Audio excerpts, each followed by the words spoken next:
So hey guys, welcome to अपनी coding. मेरा नाम विवेक है। तो दोस्तों, जावा की इस क्वेश्चन सीरीज में ये हमारा क्वेश्चन नंबर 24 है और आज की इस वीडियो में जो है हम एक और पैटर्न के क्वेश्चन को डिस्कस करेंगे जो कि मेरा है ऑड स्क्वायर पैटर्न। तो ये पैटर्न मेरा क्या है, एक्चुअल में इस पैटर्न को जो है हम कैसे जावा कंपाइलर के अंदर जो है कोड लिखेंगे, जावा कंपाइलर पे इसको हम रन कराएंगे और देखेंगे कि इस पैटर्न का जो है हमारा अप्रोच क्या होने वाला, वो सारा कुछ जो है आज के इस वीडियो में आपके साथ जो है हम शेयर करने जा रहे हैं। सो हम वीडियो स्टार्ट करें उनसे पहले चैनल पे पहली बार आए तो चैनल को सब्सक्राइब कर बेल आइकन को जरूर प्रेस कीजिएगा। साथ ही आप हमें सोशल मीडिया पे फॉलो कर सकते हैं, लिंक इन द डिस्क्रिप्शन। सो जो मुझे यहाँ पे पैटर्न प्रिंट कराने हैं आज के इस वीडियो में वो है मेरा ऑड स्क्वायर पैटर्न। जो हमारा n का वैल्यू है अगर 5 दे तो कुछ इस तरीके का जो है पैटर्न हमें प्रिंट आउट में आना चाहिए, प्रिंट निकलना चाहिए। अगर n = 3 दे तो कुछ इस तरीके का जो है पैटर्न हमें जो है प्रिंट कराना है। सेम उसी तरीके से n = 4 हो तो हमें जो है कुछ इस तरीके का जो है पैटर्न प्रिंट कराना है। तो मेरा सबसे पहला काम क्या होगा कि इस क्वेश्चन का, डेट मीन्स इस पैटर्न का क्या अप्रोच होने वाला है, वो अप्रोच को देखेंगे। आफ्टर दैट जो है हम अपने जावा कंपाइलर की तरफ बढ़ेंगे और इसका कोड लिख के इनको रन कराएंगे। तो फर्स्ट ऑफ ऑल जो है हम अपने अप्रोच की तरफ बढ़ते हैं और यहाँ पे मैं क्या करता हूँ, n = 4 के लिए जो मुझे एक्चुअल में आउटपुट चाहिए, जो पैटर्न मुझे प्रिंट कराना है, वो मैं यहाँ पे फर्स्ट ऑफ ऑल ड्रॉ करता हूँ। उसके बाद देखेंगे कि इसका अप्रोच क्या है और देन जो है हम कोड लिखेंगे। सो मेरा जो n = 4 के लिए पैटर्न प्रिंट कराना है मुझे, वो ये पैटर्न है। तो अगर इस पैटर्न को अगर आप ध्यान से देखते हो तो इस पैटर्न में एक्चुअल में हो क्या रहा है वो एक बार डिस्कस कर लेते हैं, क्योंकि ये भी हमें समझना चाहिए कि n के अलग अलग वैल्यू के लिए हमारा पैटर्न क्या होगा। तो अगर इस पैटर्न को ध्यान से देखते हो तो फर्स्ट रो जो हमें यहाँ पे मिल रहा है, इस फर्स्ट रो में क्या हो रहा है, 1 से स्टार्ट हो रहा है, फिर 2 का इंक्रीमेंट हो रहा है, 2 का इंक्रीमेंट हो रहा है, 2 का इंक्रीमेंट हो रहा है। सेकेंड रो में आते हो तो आपको कुछ रियलाइज होगा। सेकेंड रो में ये जो हमारा ये 1 है, ये उठ के यहाँ पे इसके लास्ट में आ जा रहा है। बाकी जो भी चीज़ें है 3, 5, 7 वो सारा 80 है। सेम उसी तरीके से जो है अगर हम थर्ड रो में आते हैं तो मेरे को सेकेंड रो में जो भी फर्स्ट एलिमेंट मिला था, डेट मीन्स 3, वो जो है इसके नेक्स्ट रो में लास्ट में आ गया। यहाँ पे आप देख सकते हैं। सेम हम नेक्स्ट रो में आते हैं, डेट मीन्स मेरा रो नंबर अब जो है 4 होगा। वहाँ पे भी आते हैं तो थर्ड का जो भी फर्स्ट एलिमेंट है, डेट मीन्स ये 5, ये उठ के जो है हमारे 4th रो के लास्ट में आ गए। तो अगर आप कोई भी पैटर्न को देखते हैं, जैसे कि ये तो मेरा n = 4 के लिए था, 3 के लिए भी देख लीजिए या n = 5 के लिए भी देख लीजिए, तो फर्स्ट रो का जो भी फर्स्ट एलिमेंट है वो सेकेंड रो के लास्ट में आ रहा है। सेम सेकेंड रो का जो फर्स्ट एलिमेंट है वो थर्ड रो के लास्ट में आ रहा है। डेट मीन्स हमारा जो फर्स्ट एलिमेंट है वो नेक्स्ट रो के लास्ट में आ रहा है। तो आई थिंक ये आपको आइडिया हो गया होगा कि एक्चुअल में इस पैटर्न में हो क्या रहा है। चलिए अब हम चलते हैं अपने अप्रोच की तरफ और देखते हैं कि इस पैटर्न को जो है एक्चुअल में हम सॉल्व कैसे करेंगे, इसका कोड कैसे लिखेंगे। सो अभी तक हमने जितने भी पैटर्न के क्वेश्चन को डिस्कस करा है उसमें हमने 3 क्वेश्चन का आंसर ढूंढा है और उसके अकॉर्डिंग जो है हम अपना लूप चलाते हैं और अपने पैटर्न को प्रिंट कराते हैं। तो वो 3 क्वेश्चन कौन से और उस क्वेश्चन का जो है आंसर हम इस पैटर्न के क्वेश्चन पे कैसे ढूंढेंगे, चलिए वो देखते हैं। और आफ्टर दैट जो है हम अपना लूप चलाएंगे उसके अकॉर्डिंग। सबसे पहला क्वेश्चन मेरा था how many row to print, actual में हमें कितने रो प्रिंट कराने हैं। तो n = 4 के लिए अगर आप ध्यान से देखोगे तो यहाँ पे हमें 4 रो प्रिंट कराने हैं। अगर n = 3 हो तो 3 रो प्रिंट कराने होते, 5 हो तो 5 रो, डेट मीन्स हमें n रो प्रिंट कराना है। n रो हम कैसे प्रिंट कराएंगे, i को 1 से सेट करेंगे। i को हम मान के चलते हैं कि मेरा रो का काम कर रहा है और ये एक वाइल लूप के अंदर i मेरा कहाँ तक चलेगा, n तक चलेगा और उसके अंदर जो है हम i को i+1 से इंक्रीमेंट करेंगे तो क्या करेगा, n टाइम्स जो है मुझे रो प्रिंट करके दे देगा। तो मेरा पहला काम हो चुका है कि मैंने रो प्रिंट करा लिया। कितने रो हमने प्रिंट कराया, तो n रो जो है हमने प्रिंट करा लिया। पहले क्वेश्चन का आंसर मिल गया। दूसरे क्वेश्चन का आंसर हमें ढूंढना है, जो कि दूसरा क्वेश्चन मेरा था how many column in ith रो, किसी भी पर्टिकुलर ith रो के लिए एक्चुअल में हमें कितने कॉलम प्रिंट कराने हैं। यहाँ पे देखते हैं, किसी भी पर्टिकुलर रो की आप बात कर लीजिए। हम यहाँ पे सेकंड रो की बात करते हैं तो ये एक मेरा फर्स्ट कॉलम है, सेकंड कॉलम है, थर्ड कॉलम है, फोर्थ कॉलम है। दैट मीन्स अगर आप कोई भी रो का बात कीजिए तो यहाँ पे आपको 4 कॉलम प्रिंट कराने हैं n = 4 के लिए। 5 अगर रहता है n का वैल्यू तो आपको 5 कॉलम प्रिंट कराने हैं। दैट मीन्स नंबर ऑफ जो है n के इक्वल हमें कॉलम प्रिंट कराने हैं। तो ये भी हम आसानी से कर सकते हैं। j को हम सेट करेंगे 1 से और किसी भी पर्टिकुलर रो के अंदर, डेट मीन्स जो मैंने वाइल लूप वाला रो वाला जो वाइल लूप लिखा है उसी के अंदर जो है हम j को 1 से सेट करेंगे, n टाइम्स एक वाइल लूप चलाएंगे जिसमें मेरा j <= n होगा और j को इंक्रीमेंट करेंगे तो आई थिंक हमें n टाइम्स क्या होगा, कॉलम प्रिंट करके दे देगा।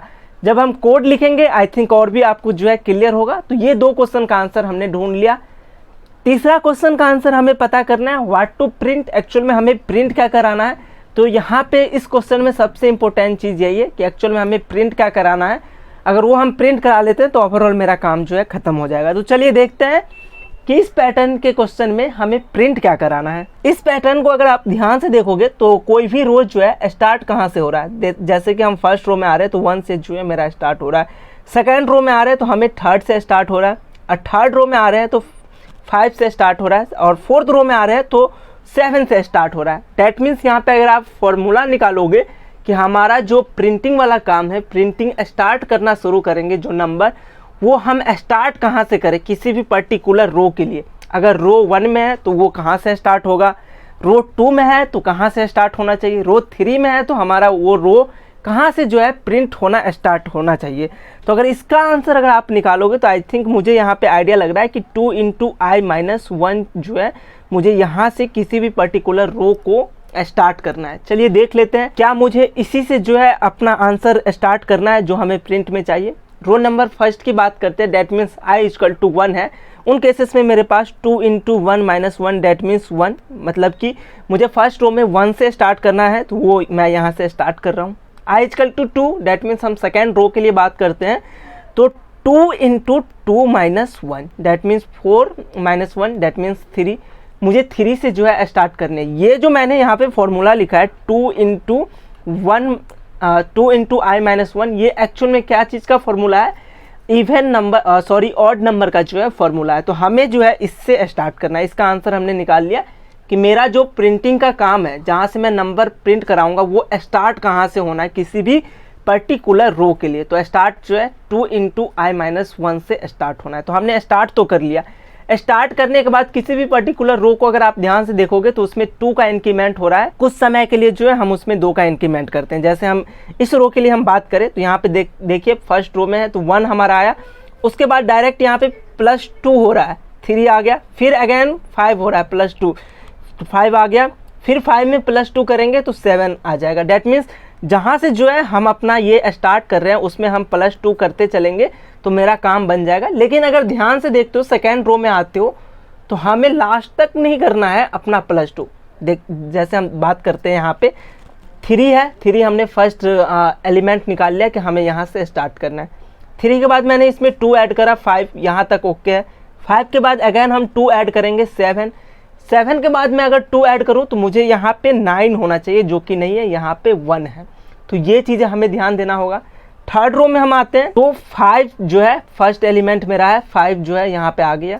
उसके बाद हमें 2 का इंक्रीमेंट करना है, 7 आ गया। 7 के बाद मुझे 2 का इंक्रीमेंट करना चाहिए तो यहाँ पे 9 होना चाहिए, 9 ना होके 1 है। इसका हमें ध्यान रखना है कि कोई भी पर्टिकुलर रो के लिए अगर हम बात करते हैं तो ऐसा नहीं है कि उस रो में हम कहाँ से स्टार्ट किए हैं और उसके बाद डायरेक्ट जो है हम 2 का इंक्रीमेंट करेंगे। कुछ समय तक के लिए, कुछ ऐसा टाइम है जहाँ तक कि मैं 2 का इंक्रीमेंट करूँगा। आफ्टर डैट मैं क्या कर रहा हूँ, जहाँ तक मुझे जो है 2 का इंक्रीमेंट करना है, कहाँ तक करना है वो हम बाद में डिस्कस करेंगे। लेकिन जहाँ तक मुझे 2 का इंक्रीमेंट करना है, जैसे हम सेकेंड रो पे है, ओके, तो सेकेंड रो पे मेरा यहाँ तक जो है 2 का इंक्रीमेंट होना था तो 2 का इंक्रीमेंट कर दिया। उसके बाद जो है मेरा जो भी वैल्यू है मुझे प्रिंट कराना है उसको 1 से सेट कर देते हैं। अब देखते हैं थर्ड रो में 7 तक तो मैंने प्रिंट करा लिया। 7 के बाद मुझे क्या करना है, 1 से इसको सेट कर देना। अगेन जो है वो ऑटोमेटिक 2 का इंक्रीमेंट करेगा। जैसे 1 है, 1 में अगर 2 ऐड करोगे तो 3। सेम उसी तरीके से आप लास्ट रो में आओ तो यहाँ पे 7 है। 7 के बाद मैं जो है मुझे जो प्रिंट कराना था एक्चुअल में वैल्यू, उसको 1 से सेट कर दिया, 1 वो प्रिंट हो गया। उसके बाद फिर से इसमें 2 जो है इंक्रीमेंट हो रहा है, 2 जो है इंक्रीमेंट हो रहा है। तो ये कंसेप्ट आपको पता होगा कि हमें स्टार्ट कहाँ से करना है, 2 × i-1 से जो है स्टार्ट करना है। उसके बाद कुछ समय के लिए हमें 2 जो है इंक्रीमेंट करना है और आफ्टर डैट कुछ समय तक हम जो है 2 का इंक्रीमेंट करेंगे। जहाँ तक मेरा 2 का इंक्रीमेंट होगा उसके बाद जो है जो मुझे वैल्यू एक्चुअली में प्रिंट कराना है उसको 1 से सेट कर देंगे। अगेन जो है मेरा वो 2 का इंक्रीमेंट होके प्रिंट करा देगा। तो मेरा अभी तक का सारा कंसेप्ट क्लियर हो गया। बस मुझे अब इसका आंसर निकालना है कि मुझे रुकना कहाँ पे है, कितने नंबर तक मैं जो है 2 को इंक्रीमेंट करूँ। जैसे इस पैटर्न में आप देखते हो तो ध्यान से देखो, तो आपको आई थिंक 7 तक जो है इंक्रीमेंट करना है। किसी भी रो में अगर आप 7 पे पहुंच जाते हो तो वहां के बाद जो है डायरेक्ट आप अपने वैल्यू को 1 पे सेट कर दो। जैसे हम फर्स्ट रो पे आते हैं तो फर्स्ट रो में मेरा जो एलिमेंट है 7 वो यहाँ पे सबसे लास्ट में, तो इसका कहानी खत्म है। सेकेंड रो पे आते हैं, सेकेंड रो पे मेरा 7 यहाँ पे हो रहा है ख़त्म। देखिए यहाँ पे होने के बाद जो है मैंने 1 स्टार्ट कर दिया। थर्ड रो पे आते हैं, थर्ड रो पे मुझे 7 यहाँ पे जो है दिख रहा है, तो इसके बाद जो है हमने 1 सेट कर दिया। उसके बाद हम लास्ट में आते हैं, देखते हैं लास्ट में हमारा फर्स्ट ही एलिमेंट 7 है, तो मैंने क्या करा 7 प्रिंट कराया। उसके बाद जो है हम क्या किए 1 को सेट कर दिए, अपना जो वैल्यू हमें प्रिंट कराना था उसको 1 पे सेट कर दिए। तो मुझे ये आइडिया लग गया n=4 के लिए मुझे मैक्सिमम कहाँ तक जो है जाना है, 7 तक जाना है। इसी को अगर आप फॉर्मूला के रूप में देखोगे कि मैक्सिमम, ये तो हमारा n=4 है, इसके लिए हमने निकाला। अगर n के फॉर्म में अगर आप देखोगे तो मैक्सिमम वैल्यू आपको 2 × n-1 तक जो है आपको जाना है। जैसे हमारा n=4 है तो 4 × 2 क्या हो गया मेरा 8-1, डेट मीन्स मुझे 7 तक जो है मैक्सिमम किसी भी रो के अंदर प्रिंट कराना है। मैक्सिमम 7 तक जाना चाहिए, इससे ऊपर हम नहीं जा सकते हैं। अगर हमारा n का वैल्यू 5 हो तो 5 × 2-1, डेट मीन्स हमें जो है 9 तक जाना है। 5 वाले हम जो है एग्जाम्पल में देख लेते हैं कि एक्चुअल में हमें जो है 9 तक ही जाना है या नहीं। तो अगर आप, ये मेरा 5 वाला पैटर्न है, इसमें आप ध्यान से देखो, यहाँ पे 9 है, 9 तक मैक्सिमम गए। सेम उसी तरीके से 9 तक जो है हम मैक्सिमम गए, 9 तक हम यहाँ पे मैक्सिमम आए, 9 तक मैक्सिमम आए, 9 तक मैक्सिमम आए। जैसे ही 9 के बाद जैसे ही हम आ रहे हैं अगला स्टेप पे जैसे आ रहे हैं, तो हमने अपने वैल्यू जो हमें एक्चुअल में प्रिंट कराना था उसको 1 पे सेट कर देते हैं। n=3 के लिए हम देख लेते हैं हमने क्या निकाला था, 2 × n-1, 2 × 3, डेट मीन्स 6-1 = 5। 5 तक हमें जो है मैक्सिमम जाना है। जैसे ही मैक्सिमम हम पार करते हैं वहाँ पे जो है हम अपने वैल्यू जो हमें प्रिंट कराना है, प्रिंट क्या कराना है 2 × i-1 जो है हमने निकाला था कि ये एक्चुअल में हमें प्रिंट कराना है, उसको हम 1 पे सेट कर देंगे। तो आई होप हमारा जो है सारा कंसेप्ट जो है यहाँ पे क्लियर हो चुका है इस पैटर्न के लिए। अब हम चलेंगे अपने कंपाइलर की तरफ और देखते हैं कि इसका कोड क्या होने वाला है। कोड के साथ जो है हम थोड़ा बहुत जो है डिस्कशन करेंगे, ताकि जो भी यहाँ पे आपको कंसेप्ट क्लियर नहीं हुआ होगा वो भी जो है आपको क्लियर हो जाएगा। सो मैं यहाँ पे जो है अपना जावा कंपाइलर ओपन करता हूँ और फर्स्ट ऑफ ऑल जो है हमने यूजर से n का वैल्यू ले रखा है, क्वेश्चन नंबर 24 के नाम से मेरा क्लास क्रिएट है। अब हमें यूजर से n का वैल्यू मिल गया। पहला काम है हमें क्या करना, नंबर ऑफ रो प्रिंट कराना। हम i को मान के चलते हैं कि ये मेरा जो है रो है, करंट रो का काम करेगा मेरा i। ओके, ये वाला जो है रो हमें कितने टाइम प्रिंट कराना है, n टाइम। तो यहाँ पे एक वाइल लूप चलाएंगे और i <= n टाइम्स जो है हम अपने इस लूप को चला लेते हैं और इसके अंदर जो है हम i को i+1 से इंक्रीमेंट करेंगे। जो फिलहाल मैंने अभी ये लूप लिखा है वाइल लूप, ये क्या करेगा n टाइम्स जो है हमें रो प्रिंट करके दे देगा। किसी भी पर्टिकुलर रो को प्रिंट कराने के बाद आपको क्या करना था, आपको जो है कॉलम प्रिंट कराना था। तो हमने कॉलम का भी आंसर निकाला था कि n टाइम्स जो है कॉलम प्रिंट कराना है। लेकिन उनसे पहले हम दो चीज़ यहाँ पे इनिशियलाइज कर लेते हैं अपने इसी रो वाले वाइल लूप के अंदर। जो मेरा सबसे पहला चीज़ है, एक्चुअल में हमें क्या प्रिंट कराना है, तो वैल्यू टू प्रिंट जो हमें प्रिंट कराना है, जहाँ से हम स्टार्ट करेंगे। तो इसका आंसर हमने निकाला था 2 × i-1। यहाँ से जो है मेरा कोई भी रो स्टार्ट होगा प्रिंट करना और कहाँ तक जाएगा, डेट मीन्स हमें मैक्सिमम कितने नंबर तक जो है प्रिंट कराना है, डेट मीन्स मेरा मैक्सिमम वैल्यू क्या होना चाहिए। तो इसका आंसर हमने निकाला था 2 × n-1। तो हमने ये दो जो है अपना इंटीजर यहीं पे डिफाइन कर लिया। अब हम जो है यहाँ पे कॉलम हम प्रिंट कराते हैं, n टाइम हमें कॉलम प्रिंट कराना है। j को 1 से सेट करते हैं, इसको मान के चलते हैं ये मेरा करंट कॉलम का काम करेगा। एक वाइल लूप चलाएंगे जिसमें जो है j <= n होगा और इसके अंदर जो है हम j को इंक्रीमेंट कर रहे होंगे j+1 से। तो ये मेरा क्या करेगा, ये वाला वाइल लूप j वाला, ये n टाइम्स जो है हमारा कॉलम प्रिंट करके दे देगा। अब कॉलम प्रिंट हो गया। अब कॉलम के अंदर जो है हमें प्रिंट क्या कराना है एक्चुअल में, तो इसका आंसर हमने निकाला था वैल्यू टू प्रिंट 2 × i-1 जो है एक्चुअल में हमें प्रिंट कराना है। तो इसके अंदर जो है हम यहाँ पे प्रिंट करा लेते हैं SYSO विदाउट ln आपको प्रिंट कराना है क्योंकि लाइन ब्रेक नहीं करना हमें। तो यहाँ पे वैल्यू टू प्रिंट हमने प्रिंट करा लिया। जब आप कोई भी रो के फर्स्ट एलिमेंट को प्रिंट करा लेते हैं तो उसके बाद आपने क्या देखा था, उसको 2 से इंक्रीमेंट करना है। तो मेरा जो वैल्यू टू प्रिंट है उसको हम प्रिंट कराने के बाद क्या करेंगे, 2 से इंक्रीमेंट कर देंगे। तो मेरा जो है वैल्यू टू प्रिंट प्लस 2 यहाँ पे इस तरीके से जो है हमने इंक्रीमेंट करा। क्या करा, फर्स्ट रो के लिए 1 प्रिंट कराया, उसके बाद हमने 2 इंक्रीमेंट कर दिया, तो 2 जो है ये इंक्रीमेंट हो गया। ये मैक्सिमम कहाँ तक जाएगा उसका आंसर जो है हमने निकाला था, इफ़ वैल्यू टू प्रिंट, जो एक्चुअल में हमें वैल्यू प्रिंट कराना है। ओके, यहाँ पे एक मिस्टेक है, मेरा जो वैल्यू है उसमें वी स्मॉल है, कैपिटल नहीं है, तो मैंने स्मॉल लिख लिया। तो इसका आंसर हमने, जो मेरा क्वेश्चन था कि मैक्सिमम हम कहाँ तक जो है अपने वैल्यू को प्रिंट कराएंगे, उसका आंसर हमने निकाला था मैक्स वैल्यू। कहने का क्या मतलब हुआ, वैल्यू टू प्रिंट। एक बार मैं इफ़ के कंडीशन को लिख लेता हूँ, देन आपको और भी जो है क्लियर समझ में आएगा। वैल्यू टू प्रिंट, जो हमें प्रिंट कराना है वो अगर ग्रेटर देन हो जाए मैक्स वैल्यू से, जो कि हमने निकाला था मैक्सिमम वैल्यू, अगर उससे वो ग्रेटर हो जाए तो हमने इसका आंसर निकाला था कि हम जो है अपने वैल्यू टू प्रिंट को 1 पे सेट कर देंगे। सो इसको जो है हम यहाँ पे 1 पे सेट कर देते हैं, तो आई थिंक मेरा काम हो चुका है।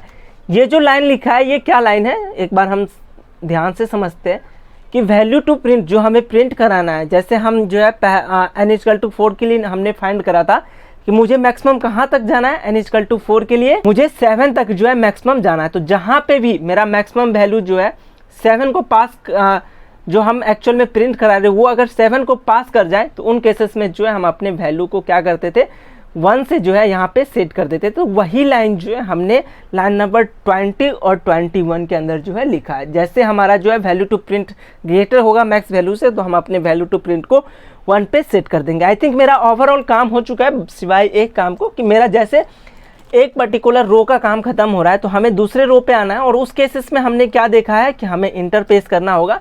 सो मेरा आई कहाँ पे ख़त्म हो रहा है, यहाँ पे ख़त्म हो रहा है, तो इससे पहले जो है हम एक लाइन ब्रेक कर लेते हैं ताकि हम जो है नीचे आ पाए। ओवरऑल मेरा जो प्रिंट का काम था, सॉरी जो कोड का काम था, वो मैंने कंप्लीट कर लिया। चलिए इसको जो है हम चेक कर लेते हैं अपने n के वैल्यू, अलग अलग n के वैल्यू के लिए कि एक्चुअल में ये मेरा आउटपुट सही दे रहा है कि नहीं। तो फर्स्ट ऑफ ऑल हम 4 के लिए देखते हैं। तो 4 के लिए जो मेरा आउटपुट चाहिए था वो एक्चुअल आउटपुट ये आ रहा है। n=5 के लिए भी हम देख लेते हैं, तो 5 के लिए भी जो है ये एक्यूरेट आउटपुट आ रहा है। आई थिंक आपको इस कोड में कहीं पे भी कोई दिक्कत नहीं होगा। अगर कोई प्रॉब्लम है तो आप हमसे कमेंट करके पूछ सकते हैं। इसका कोड वगैरह जो भी है वो आपको नीचे एज अ PDF मिल रहा होगा, लिंक इन द डिस्क्रिप्शन। चलिए हमें दीजिए थोड़ा सा समय, हम मिलते हैं नेक्स्ट वीडियो में बहुत ही जल्द।